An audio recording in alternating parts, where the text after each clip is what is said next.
Olá, gente! Estamos agora mais uma vez aqui na Missão do Farol, em Teresópolis, que é a nossa sede, porque damos aula no Rio também, em vários lugares.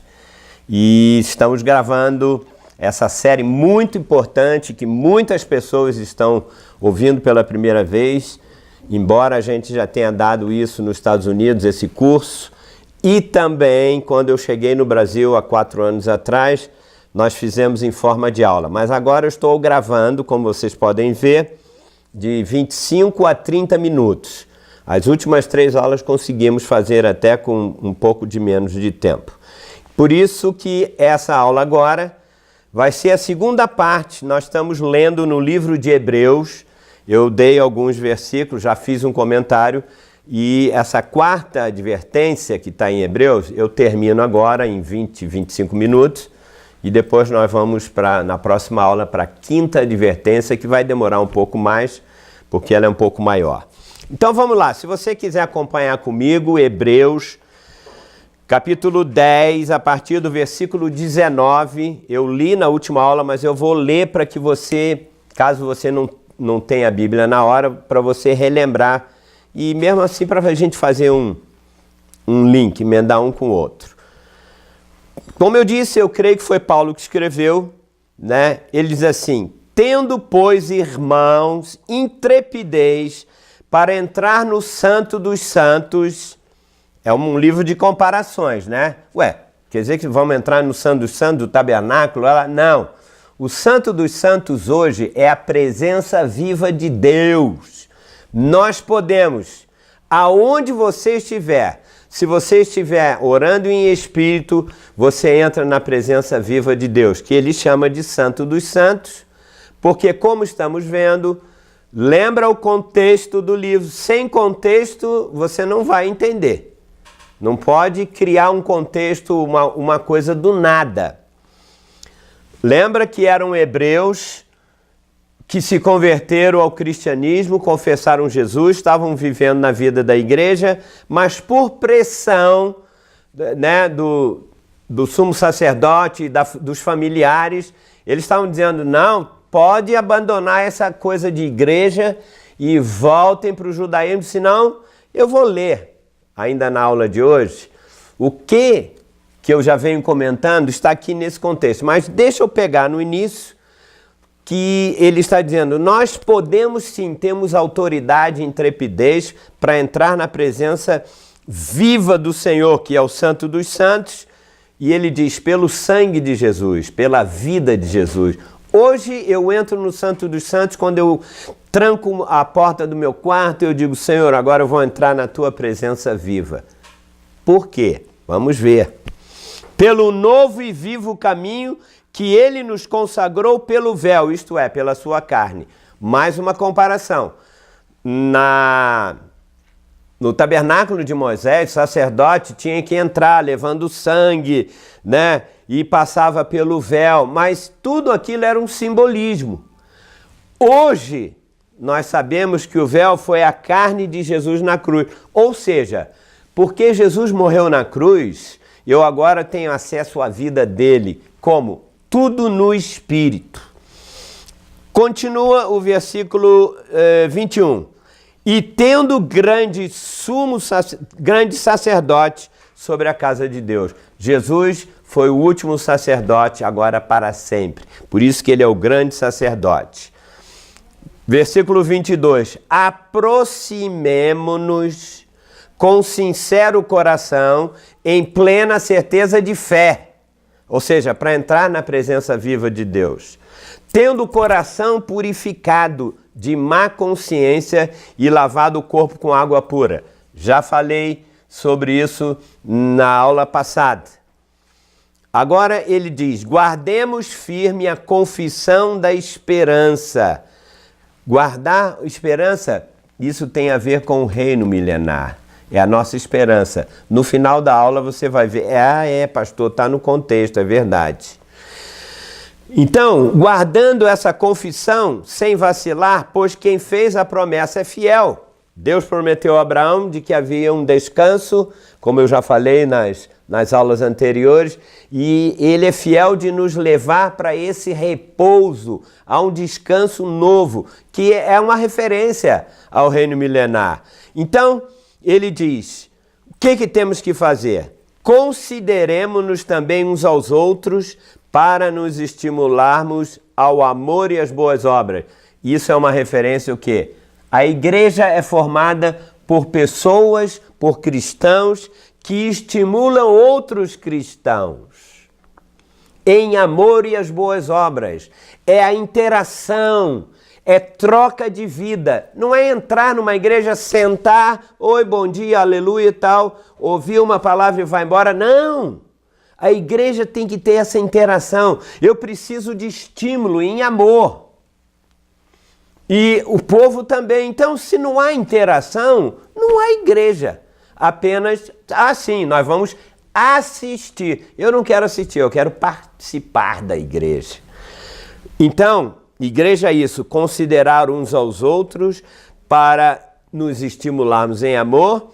Por isso que ele diz agora no versículo 25, não deixemos de congregar-nos, como é costume de alguns, né? Eles estavam afastando-se por causa da pressão do judaísmo, então eles não estavam mais tendo essa comunhão uns com os outros.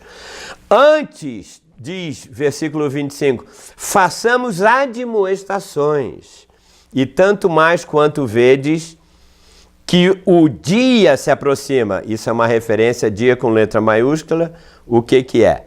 Refere-se nada mais, nada menos do que o dia da vinda do Senhor, e isso está embutido que quando ele vier, o que vai acontecer? Vem o tribunal, vem o galardão e tudo que eu já tenho comentado com vocês. Agora, a aula de hoje. Por quê? Por que existe essa palavra? Versículo 26. Esse porquê é conclusão do que está no contexto anterior. Por quê? Agora, essa é a frase. Se vivermos deliberadamente em pecado, depois de termos recebido o pleno conhecimento da verdade, olha o que Paulo está dizendo, o argumento dele. Vocês já receberam o pleno conhecimento da verdade, e ele disse, se depois de acontecer isso, já não resta sacrifícios pelos pecados. Pelo contrário, certa expectação horrível de juízo e fogo vingador prestes a consumir os adversários. Ih, pastor, que frases... Calma, nós vamos explicar e você vai entender. Primeiro estou lendo. E ele continua dizendo, pelo contrário, certa expectação de juízo e fogo vingador. Guardou bem a frase? Julgamento de Deus e julgamento de fogo. Que isso? Prestes a consumir os adversários. Sem misericórdia, morre pelo depoimento de 2 ou 3 testemunhas quem tiver rejeitado a lei de Moisés. Isso é um texto de Deuteronômio. Comparando Velho Testamento, Novo Testamento e a ênfase da advertência da gente não perder o reino milenar. E tem pessoas que nem creem, tem pastores cristãos que reino milenar, a gente vai morrer e vai para o céu todo mundo.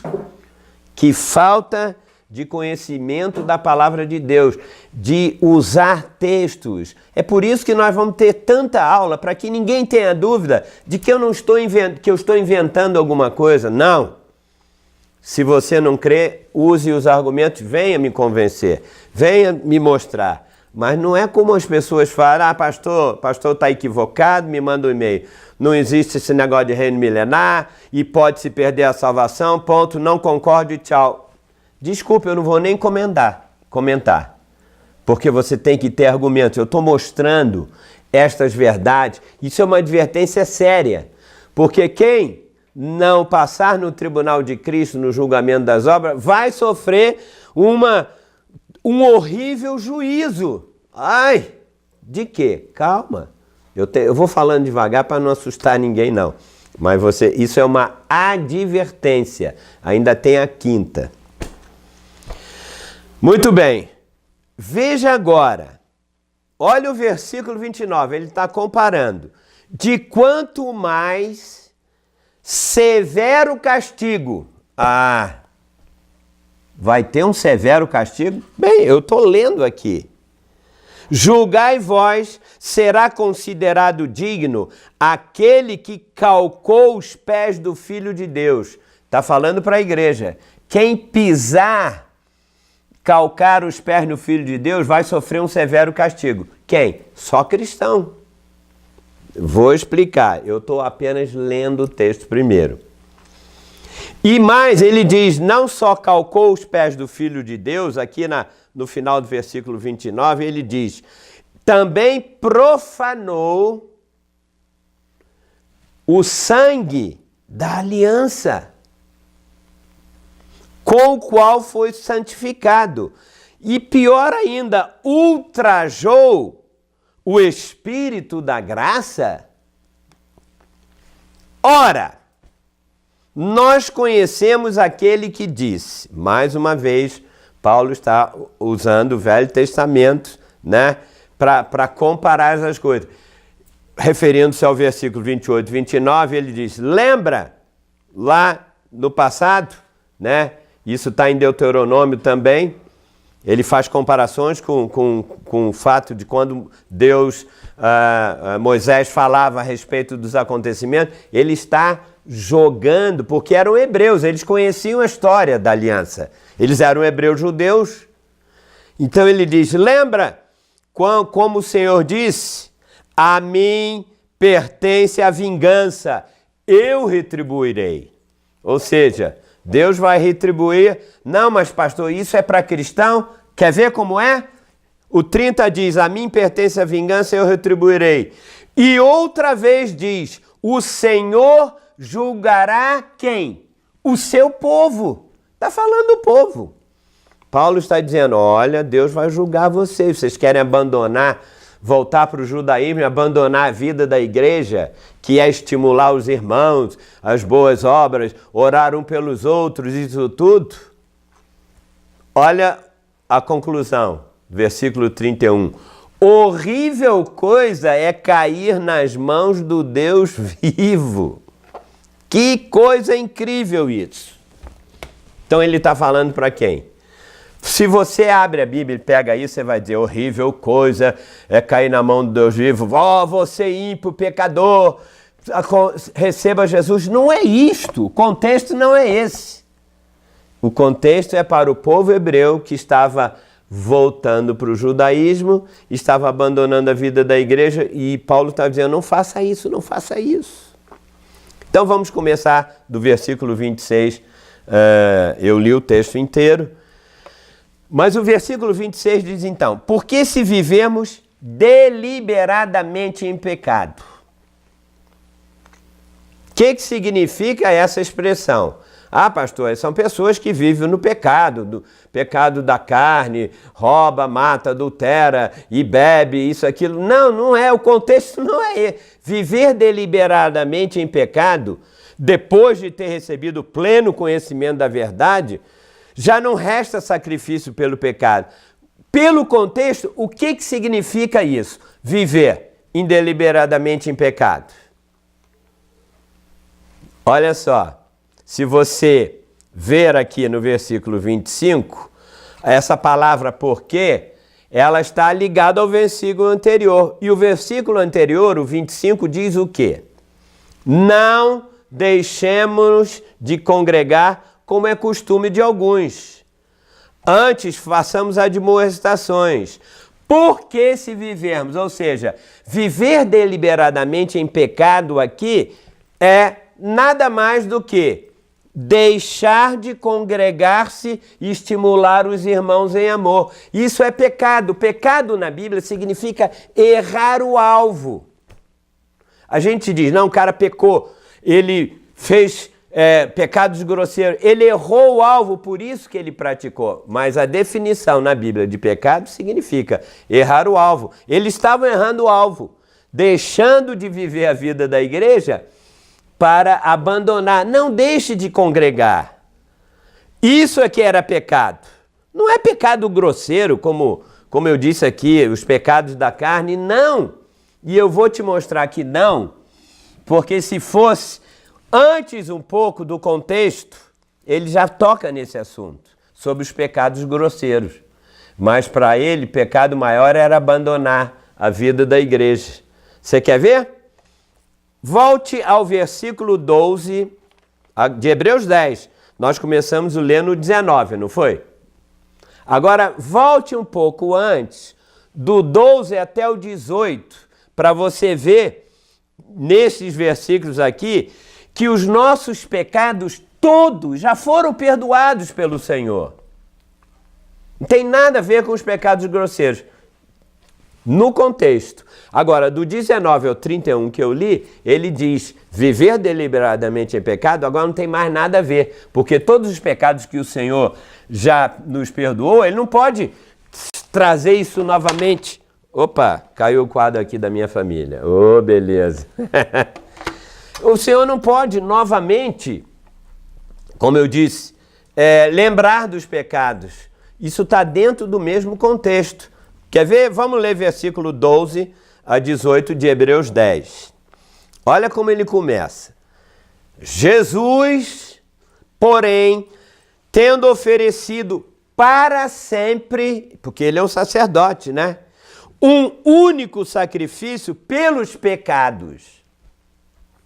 Lembra que no sacerdote, ele entrava no Santo dos Santos, oferecia por 1 ano, cobria o pecado. Mas Jesus ofereceu uma vez só, ele morreu uma vez na cruz e ofereceu para sempre, para a eternidade. Não precisa se repetir novamente. Eu falei numa das advertências que Hebreus 6, se não me engano, foi na segunda. É impossível, não é necessário que novamente, se a gente pecar, a gente tem que confessar Jesus como o primeiro arrependimento. Vai na aula número 2 que você vai ver. Nós temos que ler a Bíblia pelo contexto e versículo por versículo. Senão, fica essa loucura de um pastor fala uma coisa, o outro fala outra e diz que são os pecados da carne. Não. Olha o contexto. Assentou-se, depois disso, ele assentou à direita de Deus, aguardando daí em diante até que os seus inimigos sejam postos por estrado dos seus pés. Por quê? Ou seja, continua explicando. Com uma única oferta, aperfeiçoou para sempre quantos estão sendo o quê? Santificados. Ele morreu uma vez por todas, perdoou-nos de todos os pecados, mas ele disse, apesar disso, ele tem que nos aperfeiçoar para sermos o quê? Santificados, essa é a palavra. Santificado significa o quê? Ser cheio da vida de Deus. Não adianta você ter o perdão dos pecados passados, perdoados na cruz, mas e daqui para frente? E as coisas ruins e negativas que nós fizemos, como é que vai ficar? Por isso ele disse, nós temos que ser cheios da vida de Deus. Isso é ser santificado. Como? Ouvindo a palavra, estudando a palavra, estimulando os irmãos em amor. Eu preciso, porque quando eu estiver fraco, você vem e me ajuda. Quando você estiver, isso é estimular em amor, isso é ser cheio da vida de Deus. Continuando. E disto nos dá testemunho também o Espírito Santo. O Espírito Santo é testemunha. Aí ele usa mais uma vez um texto do passado. Ele diz, porquanto após ter dito, 2 pontos, esta é a aliança que farei com eles depois daqueles dias. Essa é uma profecia de Ezequiel, de Jeremias. Ele pega lá atrás, comparando. Lembra quando ele disse... O Senhor disse, vou fazer uma aliança com eles depois daqueles dias, depois da velha aliança, diz o Senhor. Qual é? Veja se não é uma referência profética à nova aliança depois de Jesus. Porque a velha aliança era tudo na carne, era tudo de animais, de sombra, de sangue derramado. Mas eu prometi fazer uma aliança depois de todo o Velho Testamento. Esta é a aliança que farei com eles. Porei no seu coração as minhas leis. Opa! Antes as leis eram escritas aonde? Em tábuas de prata, de pedra, desculpa. Agora ele diz, não, as minhas leis, pelo meu espírito, eu vou botar no coração. Era isso que eles tinham. Vocês vão voltar, novamente, vocês querem voltar para o judaísmo? Seguir as regras, as leis? Vocês vão querer fazer sacrifício de novo? O Senhor já botou as leis dele no seu coração? Não volte para o judaísmo. Não, eu vou botar as minhas leis no seu coração e sobre a sua mente as inscreverei.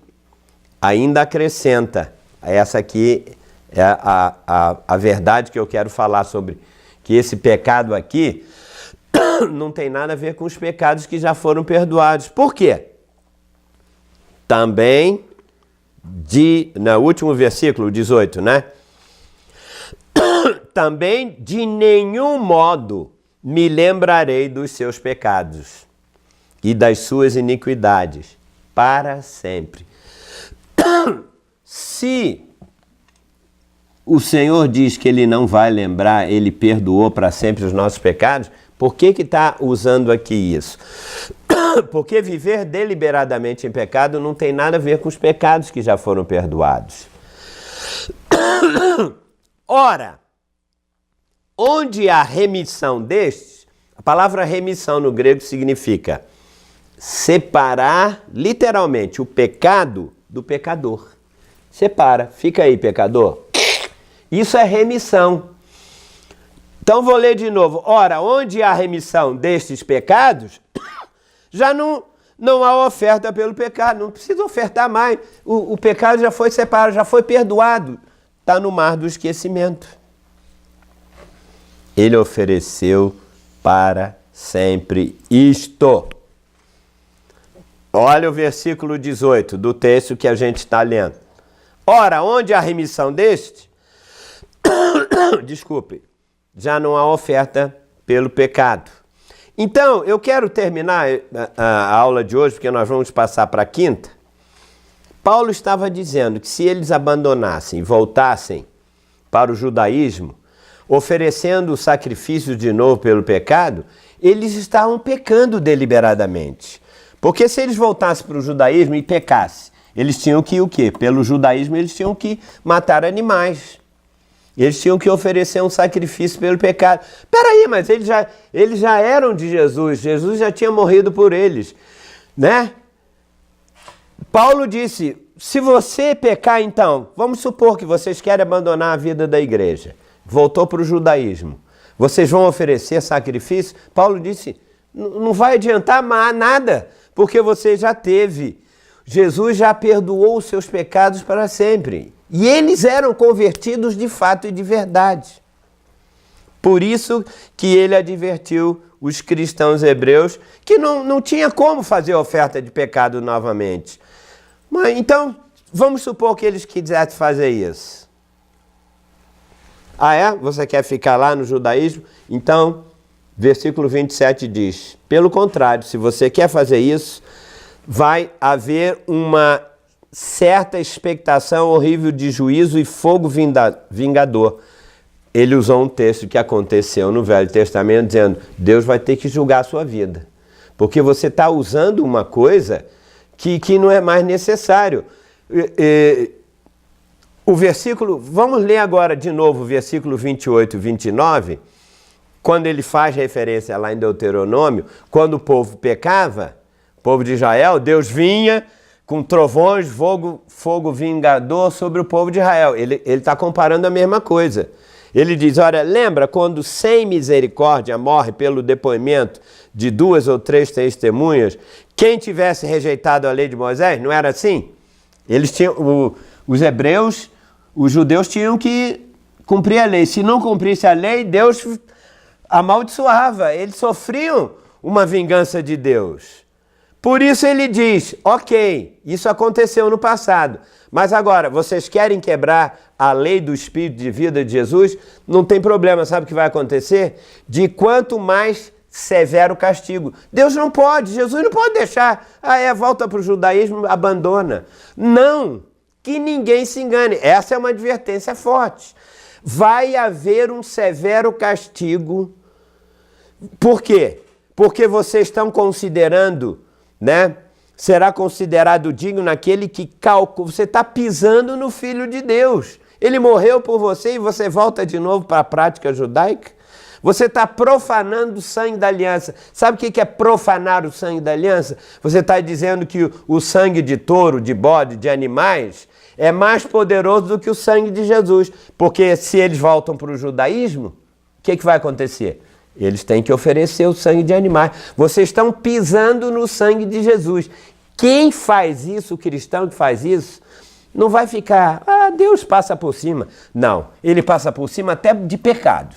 Mas quando você retrocede, ele diz, vocês estão pisando, ele usa outro verbo, vocês estão ultrajando, vocês estão profanando, versículo 29, o sangue da aliança, com o qual foi santificado, o sangue de Jesus, da nova aliança. Não é sangue de touro, não, é sangue do próprio Senhor.